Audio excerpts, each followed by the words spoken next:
The holographic message flickered to life in the emergency session chamber of Earth's Defense Council, casting an eerie blue glow across the faces of humanity's finest military minds. Admiral Ryan Chen sat rigid in his chair, his weathered features betraying nothing as the alien messenger delivered what could only be described as an ultimatum. "The Galactic Council has decreed," the ethereal voice of the Zephyrian delegate echoed through the chamber, "that the species known as humans must surrender all military assets and submit to immediate relocation to designated reservation worlds. You have 72 of your planetary rotations to comply." Emma Rodriguez, Earth's chief military strategist, leaned forward slightly, her dark eyes studying the alien's translucent form with the intensity of a predator sizing up prey. She had spent 15 years preparing for this moment, the day when humanity's aggressive expansion into previously unclaimed star systems would finally draw the attention of the galaxy's self-appointed peacekeepers. "And if we refuse?" Ryan's voice was steady, almost conversational. The Zephyrian's form shimmered with what their xenobiologists had learned indicated amusement. "Refusal is not an option, Admiral Chen. The combined fleets of 17 civilized worlds await our signal. Your species possesses perhaps 200 combat vessels. We command over 10,000. Ryan exchanged a glance with Emma, and she saw something in his eyes that made her stomach clench with anticipation. It was the same look he'd worn during the Martian Rebellion, just before he'd ordered the deployment of humanity's first experimental quantum mines. "I see," Ryan said, standing slowly. "Well then, allow me to formally respond on behalf of humanity." His smile was thin, cold, and absolutely terrifying in its complete lack of warmth. "No." The Zephyrian's form flickered with confusion. "Admiral, perhaps your translation protocols are malfunctioning. We are offering you the opportunity to surrender with dignity, rather than face complete annihilation." Emma rose from her seat, moving to stand beside Ryan. Her own smile matched his, an expression that had earned her the nickname Ice Queen among the cadets at the Naval Academy. "Our translation protocols work perfectly, Delegate, as does our understanding of galactic politics. You see," Ryan continued, his hands clasped casually behind his back, "while you've been busy playing peacekeepers for the past 3 centuries, we've been doing what humans do best, adapting, learning, and preparing for war."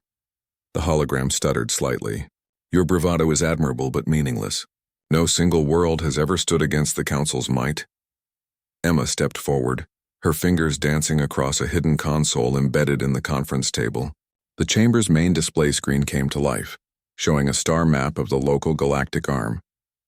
Red dots, thousands of them, peppered the display like a rash. "These represent the automated defense platforms we've been installing throughout unclaimed space over the past decade," she explained with clinical precision. "Each one contains enough antimatter to turn a dreadnought into cosmic dust. They're completely invisible to your sensors, a little trick we learned from studying Wraith technology." The Zephyrian's form was beginning to destabilize, its confidence evaporating. "Impossible. Our intelligence networks would have detected such massive construction projects." Ryan's laugh was harsh and utterly without humor. "Your intelligence networks consist of buying information from smugglers and pirates.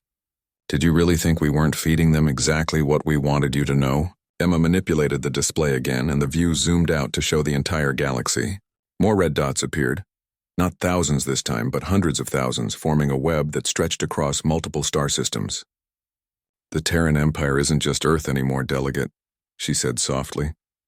"For the past 50 years, we've been seeding colony worlds throughout the galaxy. Not the primitive agricultural settlements your spies reported, but fully militarized fortress worlds with populations in the billions.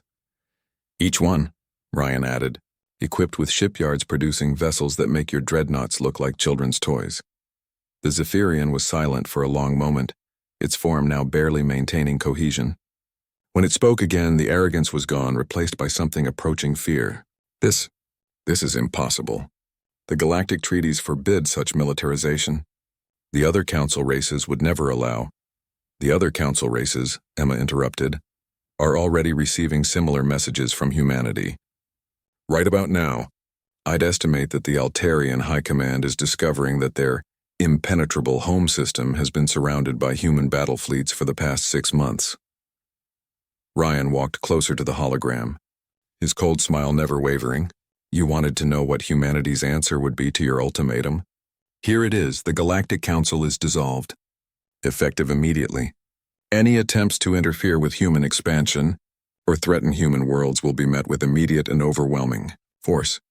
You started this game 300 years ago when you decided that might makes right in this galaxy, Emma continued. Congratulations, you taught us the rules. Now we're simply better at playing than you are. The Zephyrian's form was flickering rapidly now, clearly struggling to maintain the connection. You cannot mean the other races will never. The other races, Ryan said with finality, will adapt to the new reality or join the ranks of extinct civilizations. The choice is theirs. As the hologram winked out of existence, Emma turned to Ryan with the expression of grim satisfaction. Think they got the message? Ryan's cold smile widened slightly. Oh, I think they understand perfectly. After all, they taught us that the strong dictate terms to the weak. He walked to the chamber's observation window, gazing out at the blue marble that had birthed humanity among the stars. They wanted to see what happens when you threaten a species that spent most of its evolutionary history fighting itself for survival. Emma joined him at the window. Now they know. In the distance, the first of humanity's new dreadnought-class vessels began powering up their engines, preparing to carry word of Earth's response to every corner of the galaxy. The age of the Galactic Council was over. The age of humanity had begun.